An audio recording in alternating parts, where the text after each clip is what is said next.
Hey guys.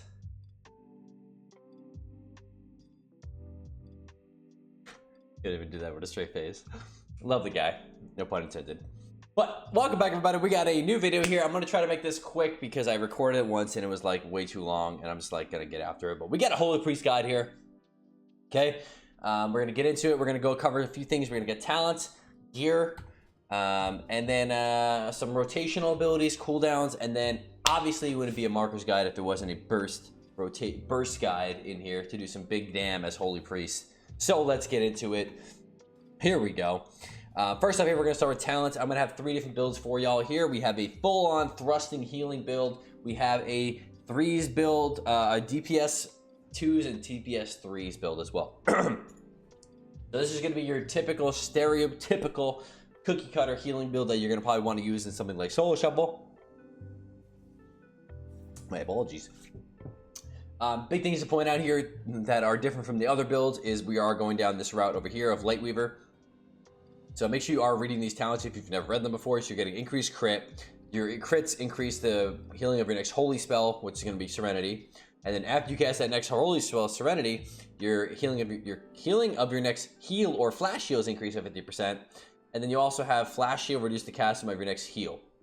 So all these come full circle. You're casting your Serenities. You're empowering your heal. You're also casting flash heal, which empowers your heal, and your heal does a lot of healing. That's why they call it heal. Yeah. But yeah, so we have that, and then going down the right side here, we have all the palm based ones. So palm has a chance to not consume a charge, and then after 50 ticks, you get a path procced. That's a bit down here from the class tree. There are a few things you can change around if you'd like. You know, you could drop some of these Swiss of Fate to go into move with grace. You can run into inspiration. You can go move this out into improve MD. You can run body and soul if you'd like, but this is kind of the cookie cutter version of it. And you can obviously change things around as you like, but there we go for that one. When it comes to my version of my take on the 3s talents here, so this is going to be a 3s build that is more geared towards DPS versus the raw healing. This is what I typically like to play. I'm going to be messing around more Solo Shuffle with this, so hopefully I'll get you guys a video on that. But this one kind of has like a balance of both. So the difference is on this side of the tree, not much has really changed.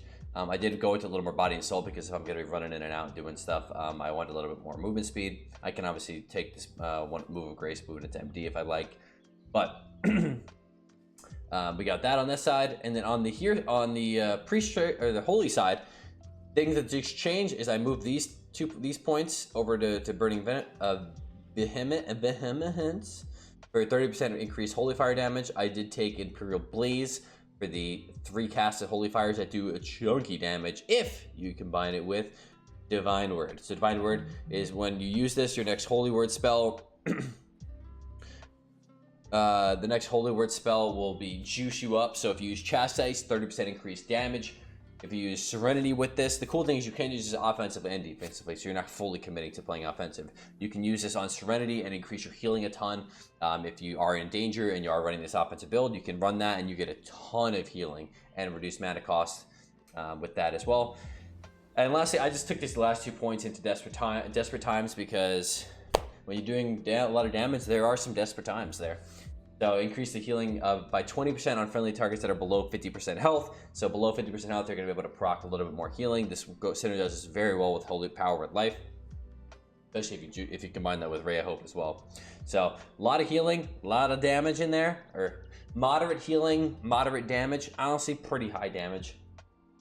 And the cool thing about this is you really don't need to play super Omega offensive all the time. It's really just in these 1 minute goes. So in those 1 minute goes, like I literally have a macro that says slash cast Divine Words, slash cast Imperial Blaze, slash use my badge, and just pop it all at once. You chastise, you press your Divine Word, you chastise the target, you get your Divine Word buff, boom, holy fire, holy fire, holy fire, holy fire, holy fire, and you throw my games in there as well for some big damn.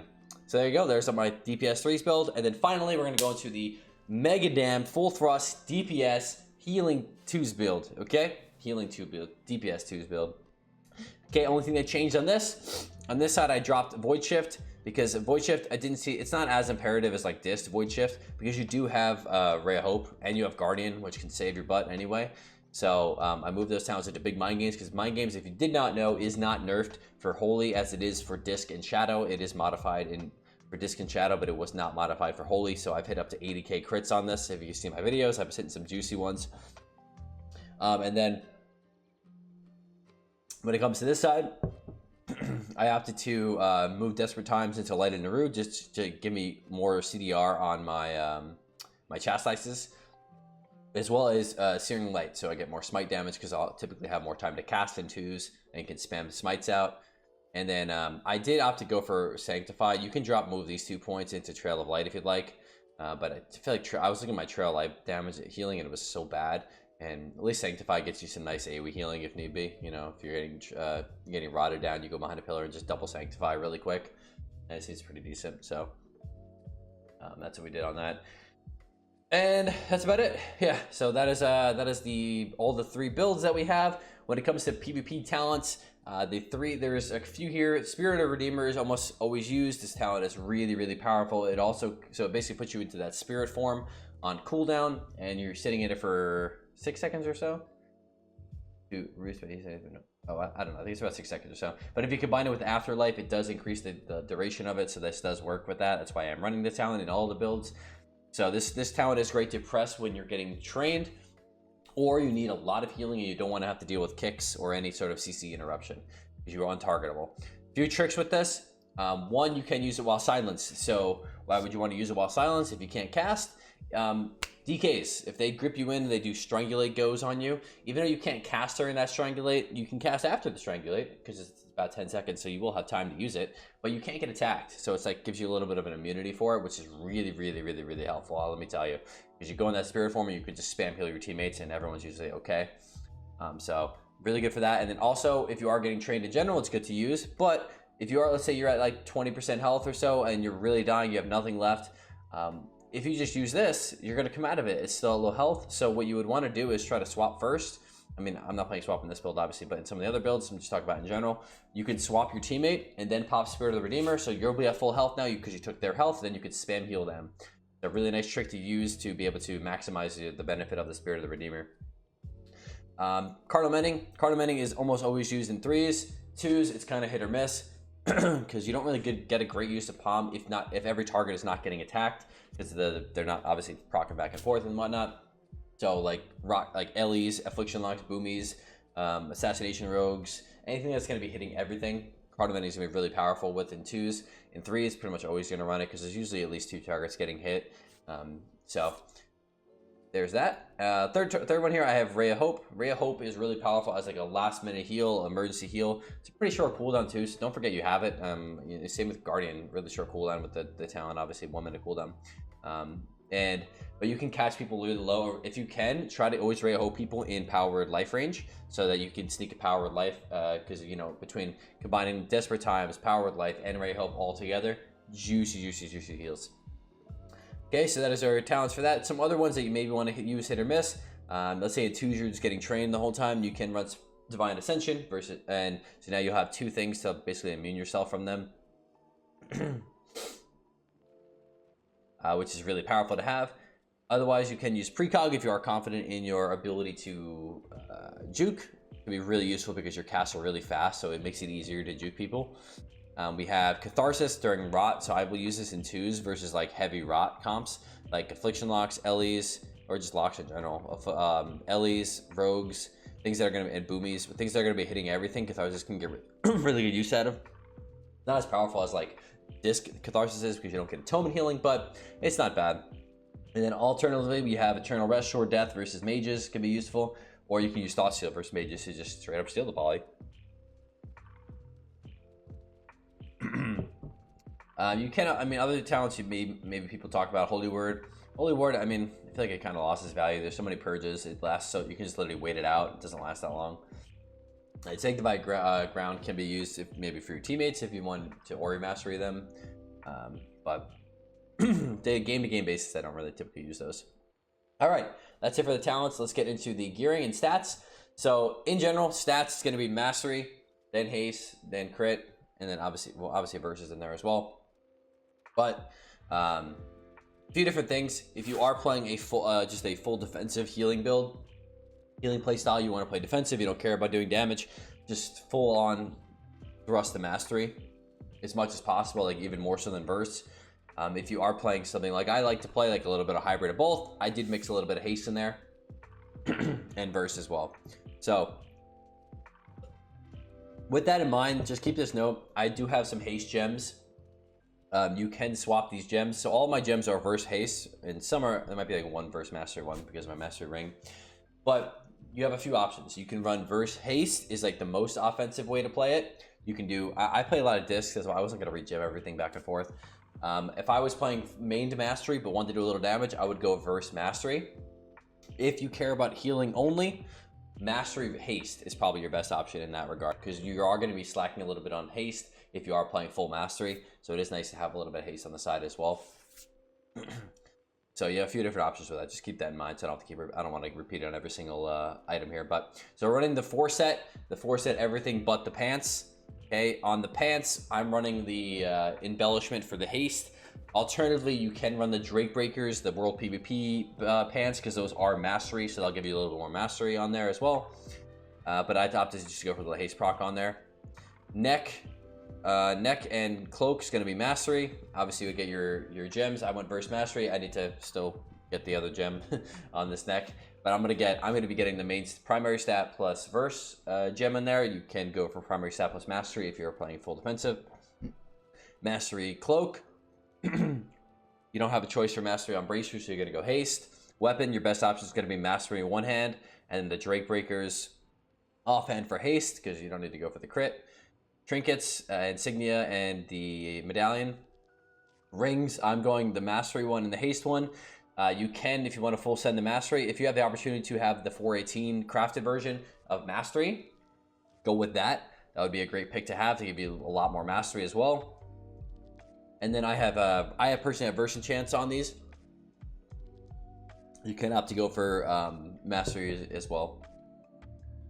Legs, I have verse mastery legs with plain runners. And oh yeah, on these enchants, I went for just the speed stuff. You can run the leech, but I like speed, man. All right. And then the other enchants, we have reserve of intellect on here, and we have the mana one on the legs as well. And then Sophic Devotion, sorry. Those are my enchants on there. All right, so that is all the gearing. Obviously, like I said, there's definitely some options for you out there if you do want to play a little full defensive, you want to play a little bit of both, or play full offensive. I do recommend playing some mastery. I played full haste. I'm sorry, guys, my throat is scratching. I did play full haste, and it was actually really hard. Mastery is like really good for Holy Priest. So you do want to play as much mastery as you could possibly get your hands onto. For sure, yeah, for sure. So that's it for the gearing on there. So let's just quickly, I want to quickly go over just basic healing rotation. So when it comes to healing, you have, I'll give you like a priority of abilities. Palm is most important. That is going to be your biggest heal. It's the biggest contributor of healing outside of Serenity, unless if it's a bursty game. Really powerful. It's going to proc back and forth. You're going to have Benediction, which Palm can proc renews, and fleeing that into the next one, renew. Also note, Palm won't trigger back and forth if you're not getting hit. So sometimes in twos, if I'm playing like an offensive build, I'll play in so that the Palm keeps popping back and forth, and it gives me a lot more healing. Just a little tip for playing offensive with it, but... Okay, leading into Renew. Renew with this talent, which everyone will have, increases all of your healing by 6%, and it's a pretty nice heal as well. It also triggers your mastery, so it's a lot of healing for your target. So if your palms aren't triggering Renew and you are taking a lot of passive damage, throw a Renew on there as well. It can be really helpful to have. Okay, Power Word Shield depends on your build. Okay, so if you are playing like my two builds that I have Body and Soul, so I do use Power Word Shield. If you aren't playing Body and Soul, odds are you're not going to really use Power Word Shield as much. It's pretty mana intensive for the benefit, I guess. It's only like 30-40k of a shield. But again, if you are playing Body and Soul, I do get some use out of it by just shielding my teammates to give them a little speed, or shielding myself. And if targets are topped off, might as well just throw a shield on them sometimes, right? You can like pre-shield, pre-palm, pre-renew on them. When it comes to the actual healing outside of that, you're going to have your Holy Serenity is your big heal. Make sure you always have this on cooldown. You don't want to be sitting 2 stacks of these, because you're obviously not going to be generating the second one. Okay, well, obviously don't waste it, but you know what I mean. And then we have heal and flash heal. So a few different synergies with these. If you are running, let me use the full healing build just to give you an example. Excuse me. Okay, so we have Lightweaver and all this whatnot. You're going to want to be casting flash. You're going to want to, every time you cast flash shield, you're going to have a faster cast regular heal. Your regular heal is going to be a lot faster. And then after you cast Holy Whisper Serenity, your next healer flash shield is going to be buffed. So you're definitely going to. So ideally, I mean, I don't know if you're going to be able to get this perfect, but ideally, what you'll want to do is you'll have Lightweaver already up. You'll palm a target. You'll get your proc from your tier set. That increases the next cast time of your heal. You can Holy Whisper Serenity, and it's a heal, and this heal should heal a ton onto that, and fast cast as well. So you're kind of just rotating through, and then remember, all these heals are, bringing back your Serenities on cooldown. Not really too much to overthink. It's like cast Serenity, cast flash heals to give you Lightweaver, and then cast regular heal. That's about it. So if you don't have Lightweaver, cast flash heal. If you do have Lightweaver, cast heal. That's about it. And then palm on cooldown. That's about it on there from the basic healing rotation. Cooldowns to keep in mind, Guardian is a 1 minute cooldown if it does not proc. It procs if the target would die. So it's only 1 minute cooldown, and it increases their healing taken. Holy shit, my throat. By 60%. So if there's like burst coming in, I will just use this sometimes even if they're at high health, because so I can just keep them topped off. Like I'll Guardian into Serenity and just do a ton of healing into that. Like Guardian, Serenity them, 145k non-crit. Like that is a ton of healing to be proccing into them. And you can also you can even combine it with Ray of Hope and get even more healing. Like this Ray of Hope would just be ginormous on that. But yep, that's it for the, and then we have Apoth obviously. So Apoth resets your cooldown immediately. So if I don't have Serenity up and I need an emergency Serenity, I can pop that, get that heal off. It also resets all of your chastise as well. And then during this, you're going to be regenerating your Serenities a lot faster. So make sure you don't forget when you do Apoth, try to cast whatever ability you're trying to focus on. Whether if it's defensive, casting your heals and flash heals to give you more Serenities.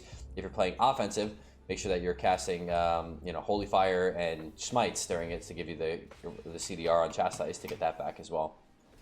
You gotta just maximize your casting during that as well. And note, you can use all of these cooldowns in the spirit form. So during Spirit of the Redeemer, you can use Apoth, you can use Guardian, you can use Grip, you can use all that kind of stuff in there. So really good to have on that note of Spirit Redeemer, but we talked about that one already. Also, don't forget Symbols of Hope. Symbols of Hope does reduce the major defenses from the teammates. You can kind of Google if you want to look up all the abilities that it reduces. But mostly I use it for myself for Desperate Prayer, as well as just giving me a little bit of mana. And then on that note, Desperate Prayer. Make sure you are using that. It is a really powerful spell. It does affect by your mastery as well, so it's really, really nice to have. And then if you do try to use Spirit, so save Symbol Hopes to when Desperate Prayer is on cooldown, because you'll just bring it right back.